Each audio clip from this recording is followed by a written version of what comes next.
got through all of Space Marine 2.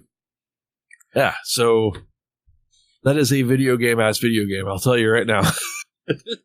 There is. I need to play some of the co-op with you at some point. It's so.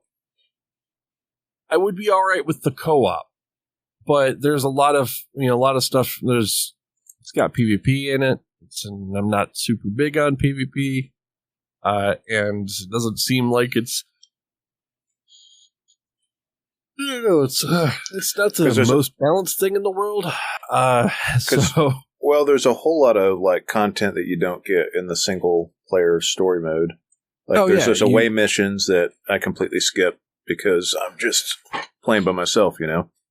Right. There's branched off attacks. To go on the story mode, like you've got 2 or 3 squads going. And you're only taking part in the main squad, but the secondary squads are off doing, objectives that you don't get to do unless you do it in the operations mode. And that would be interesting to see because, some of those objectives seem interesting to go about doing. But yeah, that game was it was short, but it was exactly the right length, if that makes sense. Right around the time I got to the end of it, I was ready to be done with it. And it just seemed like there wasn't a whole lot of like definition between bolters, but the melee weapons felt real nice. And it was a good game.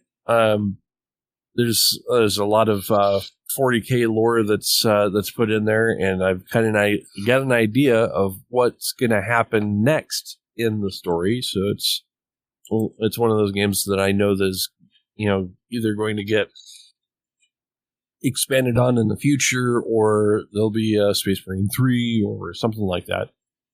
It's fairly popular, which I don't think the first one was super popular, but this one's like it's getting news stories written about it. I think it's because like that game knows what it is and doesn't deviate. It doesn't try to be something it's not. It doesn't weigh you down with side quest. It just like go forth and be a badass, and then go to the next chapter. And it does a very good job of making it look really goddamn good while being a badass. Like some of the set pieces, I mean, if you've watched any of the the news on it, they probably will show you the first planet that you're on and just the sheer amount of bad guys that could be on screen at any one time. There's some really great moments, like some really great moments in that game that just like stand out. And it's competent in what it does. I had some problems with it because there was I had some technical issues with I was playing that game. That game wanted to crash on me a lot. And I was fighting it just to get it to go. Like I would go for maybe less than 5 minutes and then it would crash again. That sucks. Did you ever get past that? It sucked. It was very, very frustrating.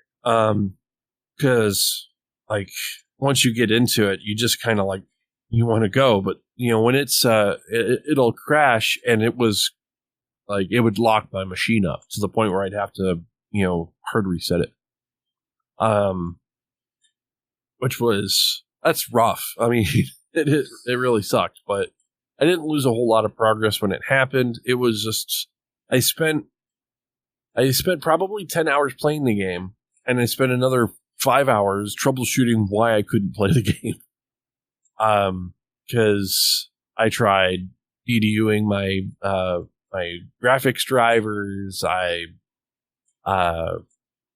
tried different, Windows updates and rolling shit back, down, deleting it and re-downloading it, verifying a bunch of other shit. There's Reddit posts about people having very similar issues, and it doesn't matter what game mode it is. It's, they were having problems with it in PvP and operations, and in just the normal story mode. And then some people, like yourself, Justin, didn't have any problems at all. So it's a weird thing, right? So I was able to get it stable enough to finish, and then by the time I was, by the time it finished, I'm like, thank God I don't have to fuck with this anymore. I can go to play games that are a lot more stable than this. But it was a fun ride. And the final boss is kind of a bitch. And like I said, I know where they're gonna go story wise. I mean, if you follow anything that has to do with 40K, they're going Necrons next. I know it. It's basically a foregone conclusion considering one of the areas that you go through. So yeah, that and the Necrons are an interesting race to say the least. So that's going to be very, very, very, very cool when we get to go through that. Space Marine 2 is really good. Yes, that was really good.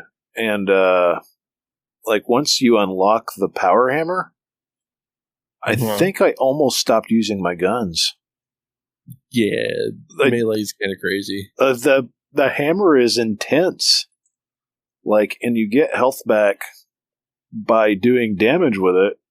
So I just did damage, elite. I was singling out elites and just going around and power smashing faces. Oh my God, it was good. I don't understand any negative comments about this game. I understand one. It is short. I think I put about 9-ish hours in it. But that's not. There's a bunch of other stuff that kind of require multiplayer, a lot of co-op stuff that you can do that are separate missions from the main missions. And then they've kind of got a horde mode on the side. So, if I had a buddy that wanted to play it, that would be great. But because there's a whole class system outside of this. You got infiltrators, heavies, I think there's 4 classes that are outside of that. But it's it's satisfying. It's just a video game. It really is. Story's not awful, not great. Definitely set up for a sequel. In fact, kind of thought the game was going to keep going. At the end of the game, I was like, "Is there an and then here?"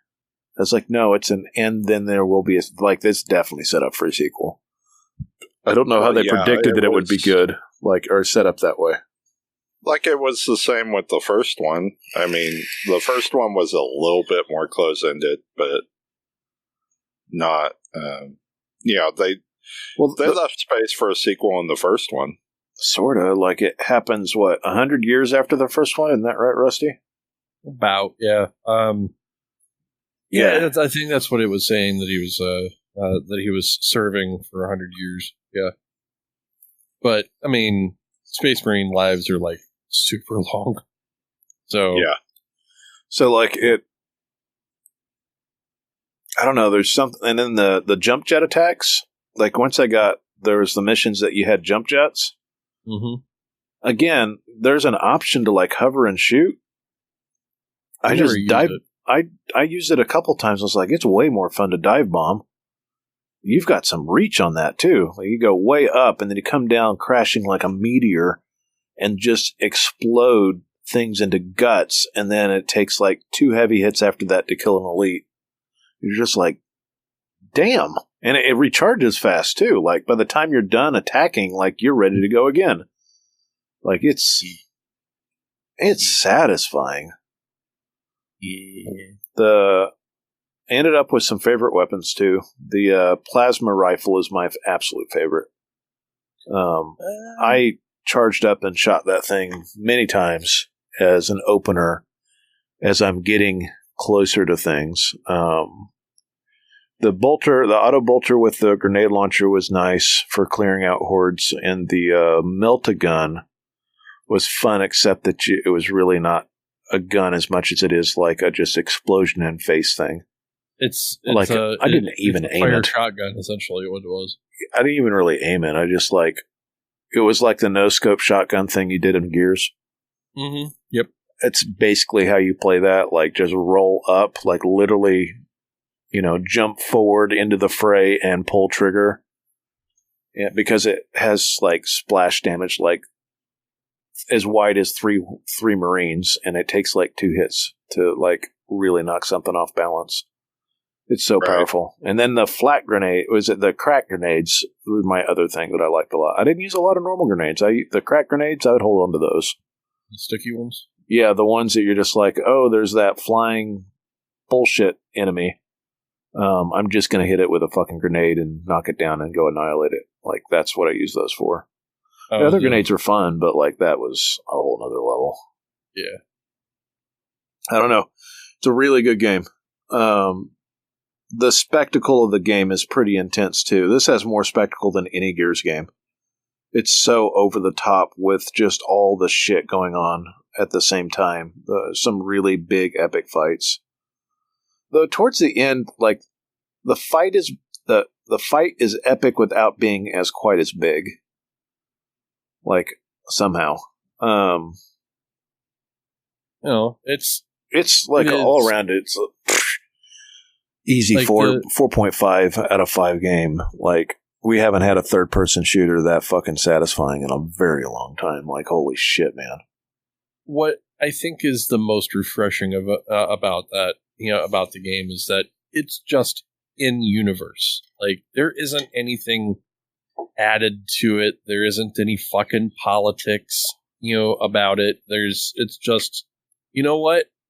It's fucking Space Marines and fucking bugs and fucking bad Space Marines, and you just go to fucking town for the Emperor, No politics involved whatsoever.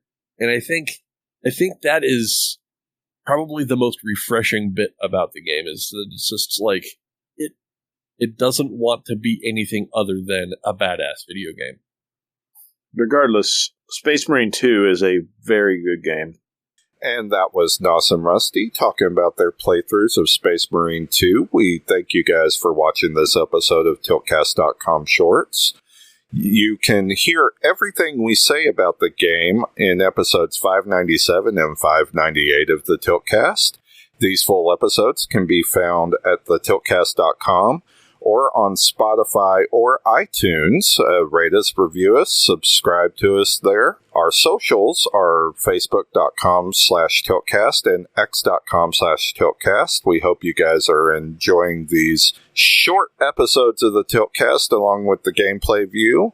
If you guys like it, please subscribe and hit that like button, and we will see you next time. Peace!